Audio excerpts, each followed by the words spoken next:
Assalamualaikum warahmatullahi wabarakatuh. Perkenalkan, nama saya Mahmud Khairul Umam Kurniawan. Saya mahasiswa PJJ Informatika S1.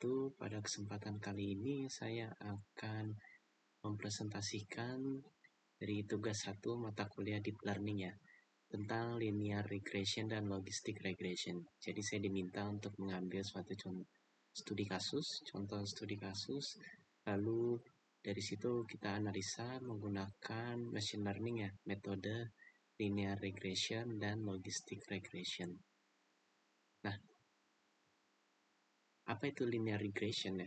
Atau dalam bahasa Indonesianya regresi linear. Jadi dalam machine learning itu regresi linear adalah teknik untuk memprediksi nilai kontinu berdasarkan satu atau lebih fitur ya, atau variabel. Nah, metode ini membangun model matematis yang menggambarkan hubungan linear antara fitur dan target yang ingin diprediksi. Nah, proses pelatihan model ini melibatkan penggunaan dataset untuk menemukan koefisien yang paling sesuai dengan meminimalkan kesalahan prediksi ya. Nah, meskipun mudah diinterpretasikan dan cepat dalam pelatihan, regresi linear ini memiliki asumsi bahwa hubungan antar fitur dan target adalah linear ya, dan dapat dipengaruhi oleh outlier. Jadi mungkin ada satu pencilan-pencilan yang mungkin miss ya, seperti itu. Nah, metode ini banyak digunakan dalam aplikasi seperti prediksi harga dan analisis resiko. Nah, studi kasusnya contohnya di sini kita menggunakan data salary ya. Jadi di sini hubungan antara salary dan tahun pengalaman. Nah, dari dataset ini ada dua variabel utama yang digunakan, yaitu year experience. Ya, variabel ini variabel independen atau prediktornya ya, yang diharapkan dapat mempengaruhi gaji.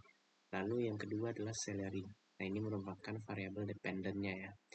Jadi variabel yang ingin diprediksi seperti itu. Nah, di sini saya menggunakan Google Colab, di mana di sini tahapan-tahapannya adalah kita mengimport library yang dibutuhkan seperti NumPy, Matplotlib, dan Pandas ya. Lalu kita membaca dataset. Nah, di sini kita membagi dataset menjadi training set dan test set. Dan di sini saya menggunakan sepertiga ya. Sepertiga itu berarti 33%-nya.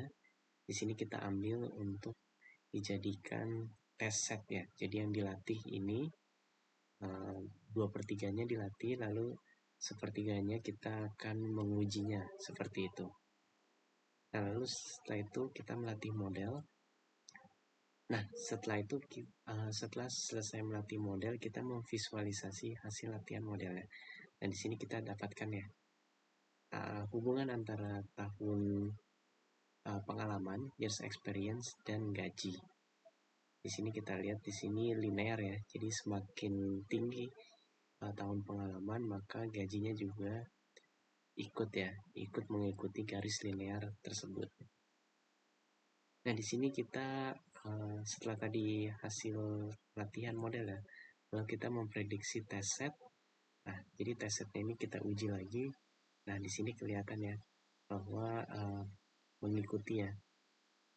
Jadi tahun pengalaman mengikuti gaji ya, sesuai dengan garis linearnya. Seperti itu.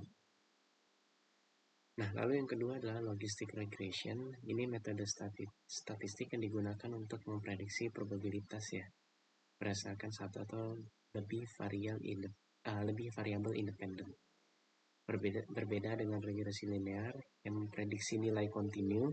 Nah, regresi logistik ini digunakan ketika variabel bersifat kategorikal ya. Misalnya dua kategori, sukses atau gagal, atau iya atau tidak. Nah, di sini saya menggunakan studi kasus data social network ads iklan ya, di mana di sini ada 3 variabel. Yang pertama adalah variabel age, variabel umur, lalu variabel estimated salary. Ini variabel untuk menunjukkan gaji yang diperkirakan ya dari individu tersebut. Lalu purchase, jadi ini variabel yang dependen yang ingin kita prediksi ya, yang menunjukkan apakah individu melakukan pembelian satu atau tidak. Nah, sama saya menggunakan Google Colab. Di sini Saya menyambungkan Google Drive, lalu mengimport library yang dibutuhkan seperti tadi ya, lalu mengimport dataset. Nah, lalu saya membagi dataset menjadi training set dan test set seperti tadi ya. Di sini saya menggunakan 25%. 25% data, jadi 25% data di sini diambil untuk dijadikan test set. Dia dikeluarkan ya dari hasil model dikeluarkan dari model latihan trainingnya. Lalu di sini ada fitur scaling, ini untuk menstandarisasi rentang nilai ya. Di sini kan kita lihat ada nilai 19, 19.000, ada 26, 43.000, 01 gitu ya. Nah, di sini kita menstandarisasi, kita membuatnya menjadi rentang ya antara 0 atau 1 seperti itu. Nah, di sini kita lihat hasil latihan modelnya. Di sini terbagi dua ya. Dimana jika di daerah kanan ini berarti membeli ya, ke kiri tidak seperti itu. Di sini 1 dan ini 0. Di sini kita lihat ini akurasinya ada yang benar maupun ada juga yang miss ya, ada yang salah. Seperti itu. Nah, dari sini kita dari hasil tes set kita melakukan performance atau menghitung performance akurasi model. Di sini kita mendapat 90% ya hasil akurasi model seperti itu. Nah, jadi sekian yang dapat saya sampaikan dari penggunaan metode linear regresi dan logistic regression. Ya, assalamualaikum warahmatullahi wabarakatuh.